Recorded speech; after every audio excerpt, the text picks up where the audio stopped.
തവണ അക്രമം സഹിക്കാൻ പറ്റാതെ നാട് വിടുന്നതിന്റെ തൊട്ടു മുമ്പ് യാത്ര ഈ മക്ക മുശ്രിക്കുകളുടെ വീട് വളഞ്ഞു. നബി സല്ലല്ലാഹു അലൈഹി വസല്ലം തങ്ങളുടെ വീട് മക്ക മുശ്രിക്കുകൾ വളഞ്ഞ സാഹചര്യത്തിൽ എങ്ങോട്ട് പോകണമെന്നറിയാൻ പറ്റാത്ത സമയം അല്ലാഹു തആല നബി സല്ലല്ലാഹു അലൈഹി വസല്ലം തങ്ങളോട് പറഞ്ഞു,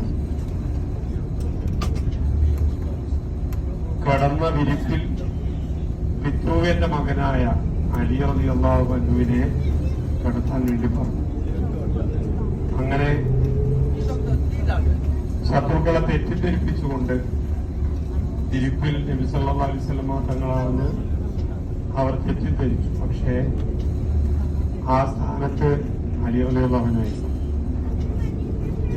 വീട് വളഞ്ഞ ശത്രുക്കളുടെ മുന്നിലൂടെ യാസീൻ സൂറത്തിലെ ആദ്യം മുതൽ ലായുബുസിറൂൻ എന്നതുവരെ ഓതുകയും അവരുടെ മുന്നിലൂടെ മണ്ണ് വിതറി അവരുടെ കാഴ്ച നബി സല്ലല്ലാഹു അലൈഹി വസല്ലം തങ്ങളെ തൊട്ട് മായ്ച്ചു കളയുകയും